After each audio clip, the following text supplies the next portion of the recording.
साल था 2014 और उस साल कहीं नवंबर में फिल ह्यूज की मौत के साये में भारत ऑस्ट्रेलिया का दौरा करती है। पहला टेस्ट हारने के बाद ब्रिस्बेन में, दूसरे टेस्ट में पहली पारी में हम जॉनसन की नेक क्रैकिंग बाउंसर्स के लिए रेडी थे। लो जी, मैच शुरू हुआ और जॉनसन का तो पता नहीं, लेकिन एक 6 फुट 5 इंच के बॉलर ने डेब्यू करते ही हमारी बैटिंग के धागे खोल दिए। एक एक करके उसने पहले तो हमारी तिकड़ी यानी पुजारा, कोहली और रहाणे को, उसके बाद धोनी और अश्विन को विकेट के पीछे कैच करवा करके 5 विकेट लूट लिए। Josh Hazlewood is to the man of all. 5 for Josh Hazlewood. What a debut.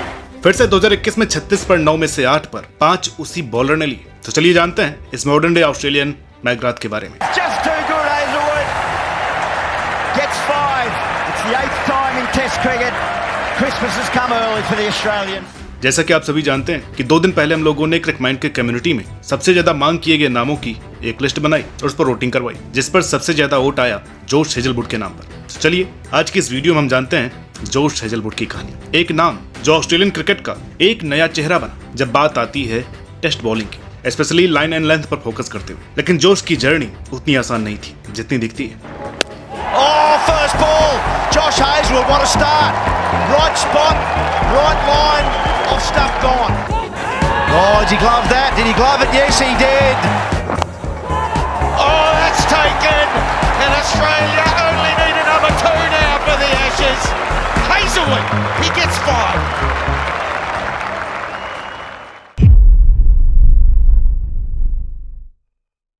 Josh Hazlewood का जन्म 8 जनवरी 1991 को न्यू साउथ वेल्स के छोटे से शहर वेंडेमेयर में होता है। बचपन से उनका क्रिकेट के प्रति लगाव था। ये एक ऐसा शहर था जहां क्रिकेट सबसे बड़ी खुशी और मनोरंजन का साधन था। जोश अपने बड़े भाई एरॉन के साथ बैकयार्ड में घंटों तक क्रिकेट खेलते रहते थे। उनकी गेंदबाजी में शुरू से ही एक खास बात थी, नियंत्रण और सटीकता। जहाँ बाकी ऑस्ट्रेलियन बच्चे तेज और अग्रेसिव बॉलिंग को आइडियलाइज करते थे, वहीं जोश का फोकस हमेशा एक डिसिप्लिन अप्रोच पर रहा। स्कूल डेज में ही वो फास्ट बॉलिंग का एक अलग अंदाज पकड़ते हैं, न जरूरत से ज्यादा अग्रेशन, न अननेसेसरी पेस, बस सही लेंथ और लाइन। जोश की माँ ने हमेशा कहा था कि वो बचपन से ही बहुत धैर्यवान और शांत थे। अगर उन्हें कोई खेल जीतना होता था, अपनी योजना पर काम करते थे। वेंडेमेयर जैसे छोटे से कस्बे से निकलकर ऑस्ट्रेलियाई क्रिकेट में जगह बनाना आसान नहीं था, लेकिन हेजलवुड के पास एक ऐसा गुण था जो उन्हें दूसरों से अलग बनाता था, वो था डिसिप्लिन। वो बॉलिंग एक्शन में मैकग्रा को कॉपी किया करते थे और आने वाले समय में उन्होंने मैकग्रा की तरह ही सीम से बॉल को अंदर बाहर करने की कला सीखी।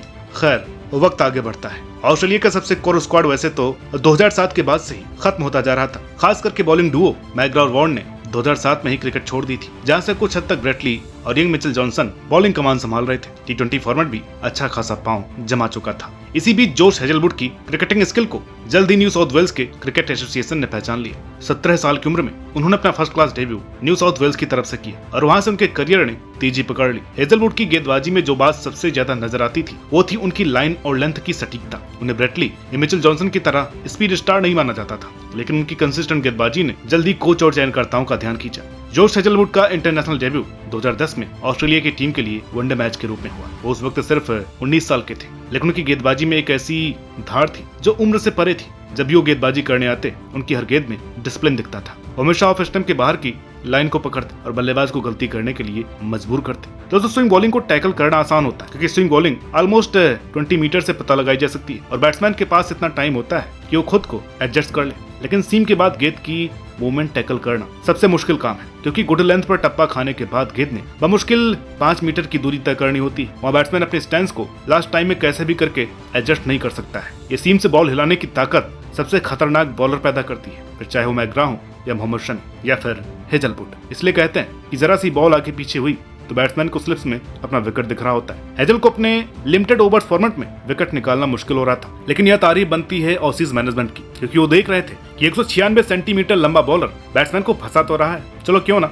इसी स्किल के दम पर टेस्ट में खिला देते हैं। भारत तो आ ही रहा है बेस्ट अटैक के साथ, तो क्या पता जोश का जादू चल जाए। 2014 में उन्होंने भारत के खिलाफ ब्रिस्बेन में टेस्ट में अपना डेब्यू किया, जिसकी बात हमने वीडियो की शुरुआत में की थी कि उनकी बॉलिंग में सारे बल्लेबाज विकेट के पीछे आउट हुए। 4 में तो कीपर ने कैच पकड़ा, यानी कि सीम से जरा सी बॉल आगे पीछे हुई, बैट्समैन के कॉन्फिडेंस के पर्दे फट गए। इसलिए क्योंकि हेजलवुड की गेंदबाजी में जो खासियत है वो है उनकी लाइन और लेंथ। उनकी गेंद एकदम सही स्पॉट पर गिरती है, जिससे बल्लेबाज को खेलने में दिक्कत होती है। उन्हें मॉडर्न डे मैकग्रा भी कहा जाता है, क्योंकि उनकी गेंदबाजी का तरीका काफी हद तक मैकग्रा से मिलता है। ग्लेन मैकग्रा खुद भी जोश हेजलवुड की तारीफ कर चुके हैं और उन्हें अगली पीढ़ी का सबसे प्रभावशाली गेंदबाज मानते हैं। जोश हेजलवुड को अगर मैदान पर देखा जाए तो बाकी गेंदबाजों की तरह आक्रामक नहीं दिखते। उनके चेहरे पर हमेशा एक शांत भाव रहता है। वो कभी स्लेजिंग या बड़ी बड़ी बातें नहीं करते, बल्कि अपनी गेंदबाजी से बात करते हैं। उनका खेल का तरीका सीधा है, डिसिप्लिन और प्रिसीजन। वो बल्लेबाजों पर लगातार दबाव बनाते रहते हैं जब तक वो कोई गलती नहीं करता। हेजलवुड की गेंदबाजी की सबसे बड़ी खासियत उनकी कंसिस्टेंसी है। आप उनसे हमेशा उम्मीद कर सकते हैं कि वो सही जगह पर गेंद डालेंगे और बल्लेबाज को चुनौती देंगे। स्टीव स्मिथ, जो उनके साथ ऑस्ट्रेलिया के लिए खेल चुके हैं, वो कहते हैं कि जो उसकी सबसे बड़ी खूबी ये कि वो कभी भी अपनी लाइन और लेंथ से भटकते नहीं,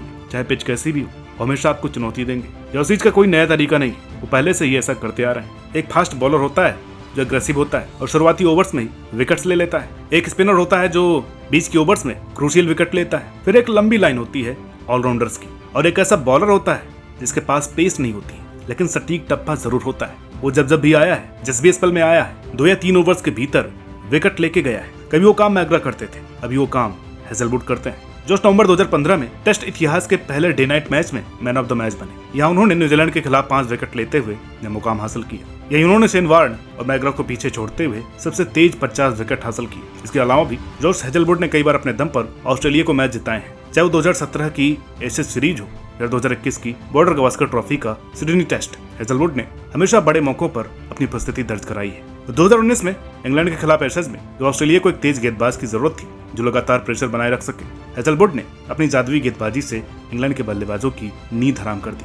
उनके ऊपर दबाव बनाने के कारण बल्लेबाजी में गलतियां हुई और विकेट लगातार गिरते गए। 4 मैचों में 20 विकेट इसकी बखूबी गवाही देते हैं। अभी तक अपने करियर में जोश 273 विकेट ले चुके हैं। ये बात हैरान करती है कि उनकी अबे एवरेज भी मैच 27 की है और T20 में और भी कम, केवल 21 की, क्योंकि अभी तक 5 टेस्ट में वो 13 की औसत से 29 विकेट ले चुके हैं। ऐसे में आने वाली BGT में एक बड़ा खतरा साबित होंगे। 2021 में बॉर्डर गवास्कर ट्रॉफी के दौरान, खास करके सिडनी टेस्ट में, उन्होंने भारतीय बल्लेबाजों पर एक विशेष रणनीति अपनाई, पेशेंस का खेल। वो जानते थे कि भारतीय बल्लेबाज, खास करके पुजारा, जल्दी आउट नहीं होते हैं, तो उन्होंने लगातार एक ही लाइन पर गेंद डाल करके उन्हें मानसिक थकावट में डाल दी। पुजारा का विकेट उस रणनीति का परिणाम था। वैसे भी BGT में अभी तक 15 मैच खेल करके 51 विकेट ले चुके हैं, जहां 8 रन पर 5 विकेट लेकर उन्होंने भारत को 36 पर समेट दिया था। जॉश हेजलवुड का टेस्ट क्रिकेट में तो नाम है ही, लेकिन IPL जैसे व्हाइट बॉल के क्रिकेट में भी उन्होंने अपनी छाप छोड़ी है। शुरुआती दौर में सफल न होने के बाद 2021 में चेन्नई सुपर किंग्स के लिए खेलते हुए उन्होंने अपनी बेहतरीन गेंदबाजी से टीम को फाइनल्स में पहुंचाने में मदद की। यहीं से उन्होंने सीखा कि अगर आपके पास सही लाइन के साथ थोड़ा वेरिएशन भी आ जाए तो T20 में बॉलिंग आसान हो जाती है। फर्क देखिए क्या है कि साल 2013 से लेकर के 2020 तक उन्होंने केवल 9 विकेट हासिल किए थे। कुटाई होती थी 16, लेकिन 2021 के बाद से वे अभी तक 22 के एवरेज से और महज 7 की इकॉनमी से 58 विकेट ले चुके हैं। आज T20 फॉर्मेट में जहां बल्लेबाजों का बोलबाला रहता है, वहां हेजलवुड अपनी सटीक गेंदबाजी के दम पर अलग ही पहचान बना चुके हैं। हालांकि RCB से खेलने के बाद उनके सितारे गर्दिश में जरूर गए हैं। वहीं उनके ODI करियर की बात करें तो अभी तक 135 विकेट चटका चुके हैं, जो बॉलर ऑफ द फाइनल भी रहे हैं। याद है ना पिछले साल का फाइनल, कैसे जड्डू को तेज बॉल में और सूर्य को उन्हीं के स्ट्रेंथ यानी कि फाइन लेग्स पर 6 वाली बॉल पर आउट किया था। हालांकि वनडे मैचेस में जोश उतने किफायती नहीं रह पाते, क्योंकि बॉलर भी कहां तक अपनी फंडामेंटल से समझौता करे। T20 के चक्कर में ऑलरेडी वो घन चक्कर बने होते हैं, यहाँ ODI में तो फिर क्या ही होना है। जोश हेजलवुड की शख्सियत बहुत ही अलग है। मैदान के बाहर भी शांत और संयमित रहते हैं। क्रिकेट की दुनिया में जहाँ अग्रेशन और स्लेजिंग को सामान्य माना जाता है, वहाँ हेजलवुड की शांति उन्हें अलग बनाती है। वो अपने निजी जीवन को मीडिया से दूर रखते हैं और ज्यादा इंटरव्यू और सोशल मीडिया पर सक्रिय नहीं रहते हैं। उनके साथ ही खिलाड़ी उन्हें एक बहुत ही डाउन टू अर्थ इंसान मानते हैं। वो कहते हैं कि हेजलवुड के खेल का अंदाज जितना ही कंट्रोल्ड है, उतना ही उनका निजी जीवन भी संतुलित है। उनके साथी गेंदबाज पैट कमिंस कहते हैं कि जोश की सबसे बड़ी ताकत उसकी शांति है। वो कभी भी दबाव में नहीं आता, चाहे कितनी भी बड़ी स्थिति हो। उसकी जो वजह हम समझ पाए हमने पहले ही वीडियो में बता दी कि अग्रेशन करने वालों में स्टार्क, स्मिथ आदि सम्मानित लोग हैं। उन्होंने बनाया दबाव, बैट्समैन का माथा ठनका। बॉलिंग में आया हेजलवुड, 5 मीटर पहले टप्पा खा करके बॉल बाहर को निकली। फिर क्या, फिर वही जोश में कवर ड्राइव के चक्कर में आउट हो गए।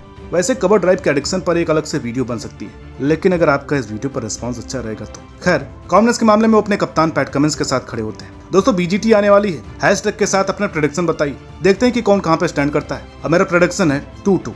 जोश हेजलवुड का करियर अभी भी चल रहा है, लेकिन वो पहले ही ऑस्ट्रेलिया क्रिकेट में अपनी जगह बना चुके हैं। उनकी गेंदबाजी करने का अंदाज कई नए गेंदबाजों के लिए प्रेरणा बन चुका है। वो नए गेंदबाजों को दिखाते हैं कि तेज गति ही सब कुछ नहीं होती। अगर आपकी लाइन और लेंथ सटीक है तो आप किसी भी बल्लेबाज को परेशान कर सकते हैं। अपने खेल के उस चरण पर हैं जहां उन्हें ग्रैंड मैकग्राथ के समकक्ष देखा जाता है। और यहाँ तुलना केवल उनकी गेंदबाजी तकनीकी तक ही सीमित नहीं है, बल्कि उनके अनुशासन और मानसिक शक्ति की भी प्रशंसा होती है। जोश हेजलवुड की कहानी हमें सिखाती है कि खेल में अनुशासन और धैर्य की कितनी अहमियत होती है। जहाँ एक तरफ कई खिलाड़ी तेजी और आक्रामकता से बल्लेबाजों को डराने की कोशिश करते हैं, वहीं हेजलवुड ने अपनी गेंदबाजी से साबित किया है कि सही और लाइन लेंथ से भी आप बल्लेबाजों पर हावी हो सकते हैं। उनकी कहानी सिर्फ क्रिकेट की नहीं बल्कि पेशेंस और डिसिप्लिन की भी है। जॉर्ज हेजलवुड ने अपने करियर में हमेशा शांत रहकर सही मौके पर हमला बोल करके साबित कर दिया कि असली ताकत बाहरी शोर में नहीं बल्कि अंदर की स्थिरता में होती है। अब जब वो टेस्ट क्रिकेट में एक अनुभवी गेंदबाज बन चुके हैं, उनके पास युवा खिलाड़ियों के लिए एक आदर्श स्थापित करने का मौका है। हेजलवुड ने अपने अनुभव से कई युवा गेंदबाजों को प्रभावित किया है। उनका शांत स्वभाव और तकनीकी ज्ञान उन्हें एक बेहतरीन मेंटोर बनाते हैं। युवा गेंदबाजों को वो हमेशा सलाह देते हैं कि मानसिक रूप से मजबूत रहना और सही तकनीकी का पालन करना है। बॉलीवुड फिल्म लगान का वो डायलॉग याद है, हार नहीं मानूंगा। इसी तरह हेजलवुड भी इसी मानसिकता को अपने साथियों में बरते हैं और उन्हें बताते हैं कि क्रिकेट में हमेशा चुनौती रहती है, लेकिन धैर्य और समर्पण से हर मुश्किल का सामना किया जा सकता है। जॉर्ज हेजलवुड ने अपने फिटनेस स्तर को बनाए रखने के लिए काफी मेहनत की। वो जानते हैं कि तेज गेंदबाजी के लिए शारीरिक और मानसिक फिटनेस बहुत जरूरी है। अपनी ट्रेनिंग में विशेष ध्यान देते हैं ताकि चोटों से बच सके। जॉर्ज हेजलवुड का नाम हमेशा क्रिकेट के इतिहास में एक महान गेंदबाज के रूप में याद किया जाएगा और उनके योगदान से आने वाली पीढ़ियां प्रेरित होंगी। जॉर्ज हेजलवुड की कहानी यहीं पर खत्म नहीं होती, उनका सफर आगे बढ़ता रहेगा और हम सभी को उनके अगले अध्याय का इंतजार रहेगा। कौन जानता है, शायद जब अगली बार वो मैदान पर आएंगे तो एक और नया रिकॉर्ड बनाएंगे या एक और शानदार प्रदर्शन करेंगे। क्रिकेट की दुनिया में जॉर्ज हेजलवुड हमेशा एक प्रेरणा बने रहेंगे। उनकी कहानी सिर्फ एक क्रिकेटर की नहीं बल्कि एक अद्वितीय व्यक्ति की है जो हमें सिखाता है कि धैर्य, मेहनत और समर्पण से कुछ भी संभव है। तो दोस्तों, ये थी कहानी जॉर्ज हेजलवुड की। उम्मीद करते हैं कि ये वीडियो आपको अच्छी लगी होगी। आगे आपको जो भी इस चैनल के साथ, इस वीडियो के साथ जो भी करना है आप कीजिएगा। मिलते हैं आपसे अगली वीडियो में, तब तक के लिए नमस्कार।